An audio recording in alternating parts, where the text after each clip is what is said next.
Welcome to Dreadful Dreams today. We've got a tale that'll make you think twice about those late-night grocery runs. Alright, let's set the scene. It's a regular Tuesday evening in San Antonio, and our main guy, Alex Rivera, is doing what most of us do when we run out of essentials. He's heading to the local HEB Plus store. Now, if you're not from Texas, you might not get it, but HEB is a big deal down here. It's like a rite of passage to shop there. Alex is a laid-back dude in his late 20s, working a 9-to-5 in IT. His girlfriend, Jenna, sent him out to grab a few things for dinner, and being the good boyfriend he is, Alex happily obliges. He grabs his keys, kisses Jenna on the cheek, and heads out. HEB Plus is just a short drive away, and when Alex gets there, the parking lot's not too crowded. It's that sweet spot between the after-work rush and the late-night snack runs. He parks, grabs a cart, and heads inside. The cool blast of air conditioning hits him as he walks through the automatic doors, and he's greeted by the familiar hum of the store. Alright, so here's where things get interesting. Alex is cruising through the aisles, grabbing items on his list. Eggs, milk, bread, the usual. He's got his earbuds in, listening to his favorite YouTube channel, Mr. Nightmare, of course. And he's in his own little world. But as he's reaching for a jar of pasta sauce, he feels it. That weird sensation like someone's watching him. He glances around, but there's no one nearby. He shrugs it off, thinking it's just his imagination, and keeps shopping. A few minutes later, he's in the cereal aisle, debating between Frosted Flakes and Cheerios, when he hears it, a faint whisper. He pulls out an earbud and listens, but the store is silent. He laughs to himself, thinking he's just spooked from listening to too many scary stories. "Get a grip, Alex," he mutters, grabbing the Frosted Flakes and moving on. As he turns the corner into the frozen foods section, he sees something out of the corner of his eye. A shadow, darting behind one of the freezers. He stops, heart pounding, and stares down the aisle. But there's nothing there. Just rows of frozen pizzas and ice cream. "Okay, this is getting weird," he says to himself, gripping the cart handle a little tighter. He shakes it off and continues shopping, but he can't shake the feeling that something's off. Every so often, he catches a glimpse of movement, a shadow flitting out of sight. But every time he looks, there's nothing there. Now I know what you're thinking. Alex is just freaking himself out, right? Well, that's what he thought too. But things are about to get a whole lot creepier. Alex heads to the produce section, the last stop on his list. He's picking out some tomatoes when he hears the whisper again, louder this time. It sounds like it's coming from the other side of the aisle. He straightens up, peering over the display, but there's no one there. "Hello?" he calls out, his voice echoing through the empty aisle. No response, just the hum of the refrigeration units and the faint overhead music. He's about to write it off as his imagination when he sees it again. A shadow, this time moving across the floor, quick and smooth like a snake. Alright folks, this is where I'd be noping out of there, but Alex is determined to figure out what's going on. He leaves his cart and follows the shadow, heart pounding in his chest. It leads him to the back of the store, near the stock room. The lights are dimmer here, and it's eerily quiet. "Hello?" he calls out again, his voice shaky. He hears a faint rustling sound like someone moving through the shelves. He steps closer, peering into the darkness. Suddenly a figure darts out from behind a shelf, and Alex jumps back, nearly knocking over a display of canned goods. "Hey, who's there?" he demands, trying to sound braver than he feels. The figure steps into the light, and Alex's blood runs cold. It's a young woman, her clothes tattered and dirty, her eyes wide with fear. She looks like she hasn't slept in days. "Please, you have to help me," she whispers, her voice trembling. Alex's mind races. Who is she? How did she get here? What's going on? Are you okay? She shakes her head, tears streaming down her face. "They're coming for me. I've been hiding here, but they always find me." Alex's heart is pounding so loud he can barely hear her. Who's coming for you?" Before she can answer, they hear footsteps approaching. Heavy, deliberate footsteps. The girl's eyes widen in terror, and she grabs Alex's arm. "Please, don't let them take me."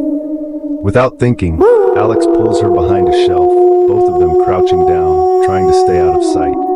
The footsteps grow louder, echoing through the aisles. Alex holds his breath, his mind racing. Who could it be? And why is this girl so terrified? The footsteps stop right in front of their hiding spot. Alex peeks through the gap in the shelves and sees a man standing there, his face obscured by shadows. He's tall, wearing a dark coat, and there's something menacing about him. Come out, wherever you are," the man calls out, his voice low and chilling. Alex feels a shiver run down his spine. He tightens his grip on the girl's hand, silently willing her to stay quiet. The man steps closer, and Alex can see the glint of something metallic in his hand, a knife. Just as the man reaches for their hiding spot, a loud crash echoes from the front of the store. The man freezes, then turns and heads towards the noise, his footsteps fading into the distance. "Come on, we have to move," Alex whispers, helping the girl to her feet. They slip out from behind the shelf and make their way to the back of the store, where they find a fire exit. Alex pushes the door open, and they slip outside into the cool night air.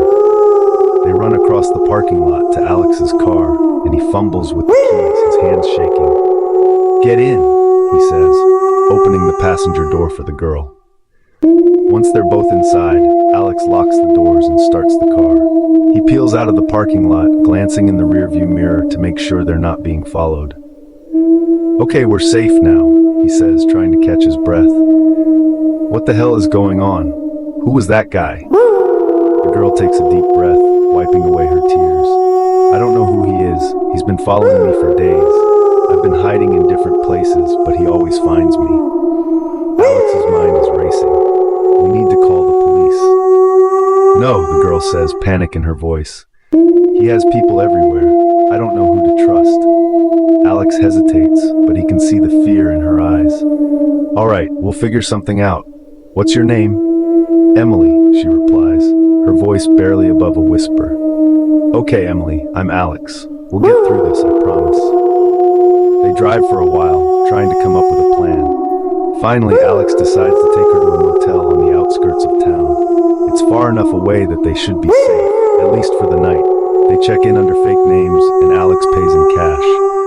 They head to the room, and Emily immediately locks the door behind them. Alex sits on the edge of the bed, trying to process everything that's happened. "So what now?" he asks, glancing at Emily. She looks exhausted, her eyes heavy with sleep.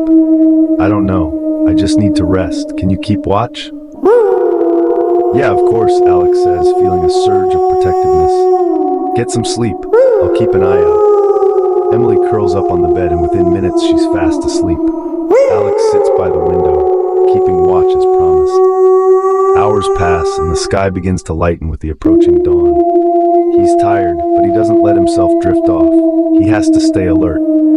Just as the sun starts to rise, there's a knock at the door. Alex's heart races.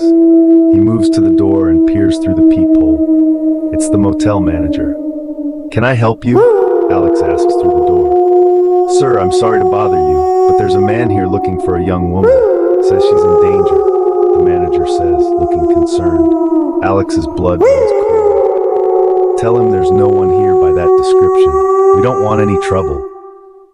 The manager nods and walks away. Alex watches as he talks to someone just out of view.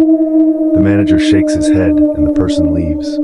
Alex waits for a few minutes before carefully opening the door and peering outside. The coast is clear. He heads back inside, breathing a sigh of relief. "Emily, wake up. We need to go." Emily stirs, rubbing her eyes.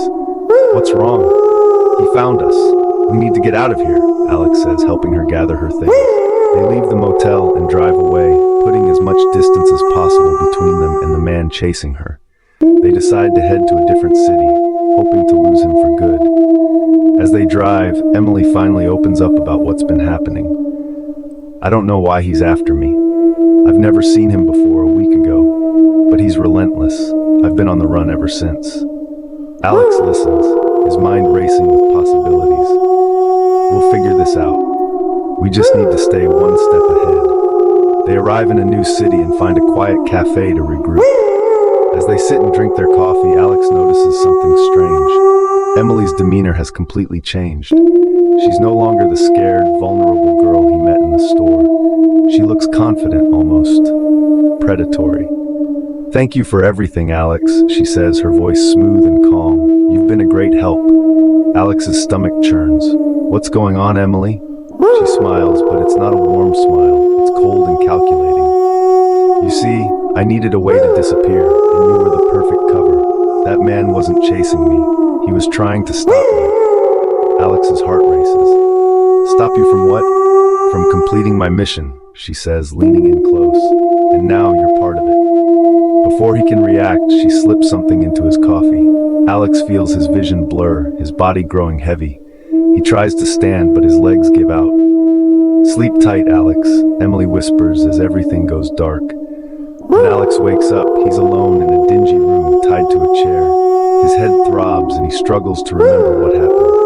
Then it all comes flooding back.